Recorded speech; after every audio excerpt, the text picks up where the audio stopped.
What's up, guys? This is Coach Grant with First Down Training, and today we're going to be breaking down how wide receivers can stop dropping passes. So I hope this video helps you guys out. Hope it could teach you a few new things. But also, fellas, if you're a wide receiver and you'd like to get some work in with us this offseason, we are going to be traveling out to 15 states across the U.S. for 2-day-long QB and wide receiver training camp. So next up on our camp tour, we'll be coming out to San Francisco, then Orlando, New Orleans, Charlotte, Dallas, the DMV, St. Louis, Honolulu, Boston, Cleveland, Austin, Seattle, Newark, Denver, and Los Angeles. So if you guys are local to one of those cities, would like to get work in with us for 2 whole days, 8 hours of training. We'll have DBs out there as well for one-on-ones, half line. Check out that very first link below. We'd love to have you out. Let's get started with this video. So now we're looking at this catcher. I'm sure all of you saw it where Mike Evans dropped this kind of like deep post over the middle. So this is a common mistake that a lot of wide receivers make. Mike Evans is one of the most consistent and one of the best wide receivers in the league, but even the best will drop the ball sometimes because of this mistake. So everybody has probably heard that phrase before, like, okay, when the ball is thrown over the shoulder, you want to let it drop right in that bread basket, right? You want to catch it over the shoulder. You don't want to turn your hands, especially if that ball's making you run in full stride. But the thing that Evans did wrong here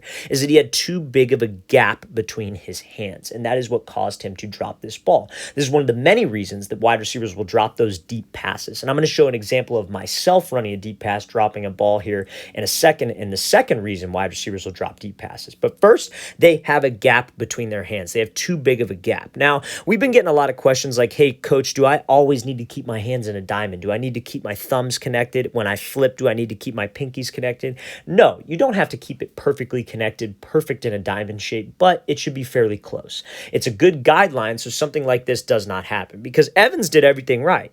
You know, he's showing his hands late. He's looking the ball all the way in, but he's got that same thing that a lot of wide receivers you'll hear coaches say, hey, you got to squeeze it. You got to squeeze the ball. You got to actually catch it.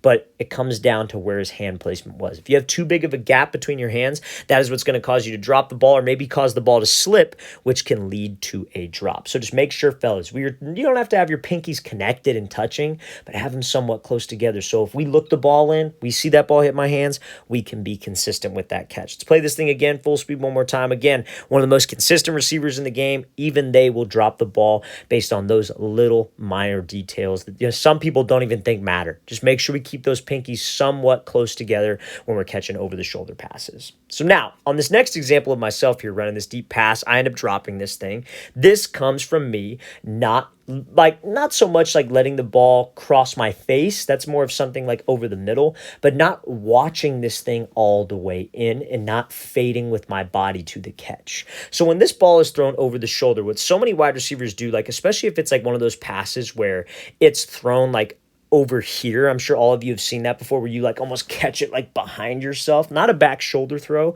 but instead of it being here, it's thrown a little bit more to your outside. Now, what happens there is so many wide receivers won't move their body with the ball. They won't you want to treat it like you're a center fielder. Like when somebody hits a pop-up and you're playing baseball, you're playing center field, when that ball's hit, they don't just move their glove and try to go catch it. They get their whole body under the ball, right?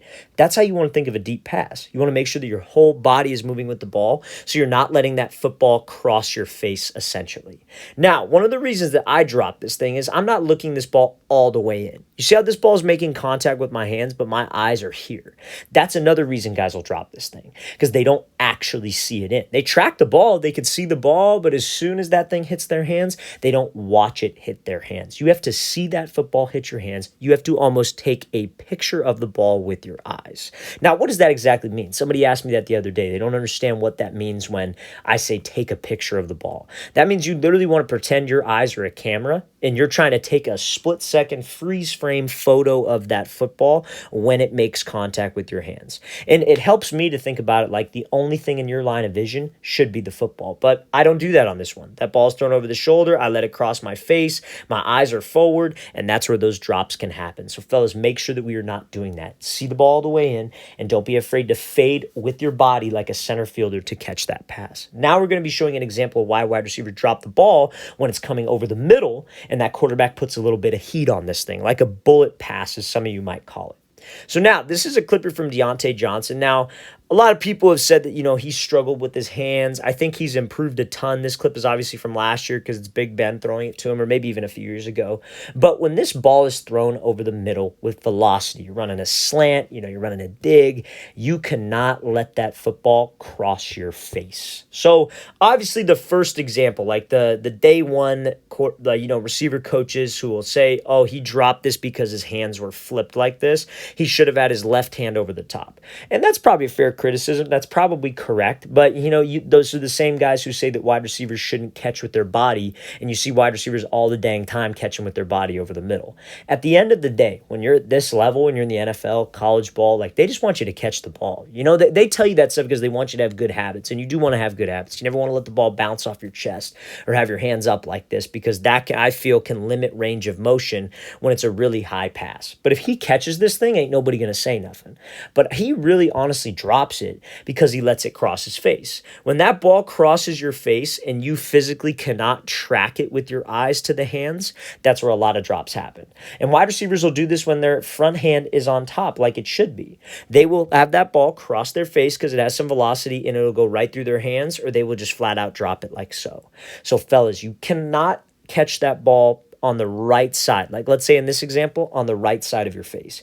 You want to try to catch it in the middle or on the left side. Now, that doesn't mean that you show your hands early, because what a lot of receiver coaches will say is, oh, you want to go meet the ball. Like the ball's right here. You want to stick your arms out and extend and go get it. But here's the issue with that. If you have a DB who's right on your hip and it's maybe a little bit tighter coverage and you're extending out with your arms, he's going to just play those arms and rip through. So you want to try to be as late as possible without screwing up the catch with your hands.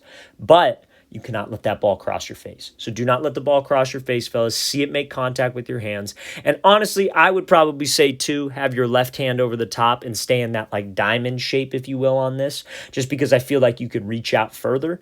But at the end of the day, we got to catch that ball, and we don't catch that ball if we let it cross my face. Let's play this thing again, full speed one more time from Johnson. Again, much improved hands. This is just one of those examples that we can all learn from.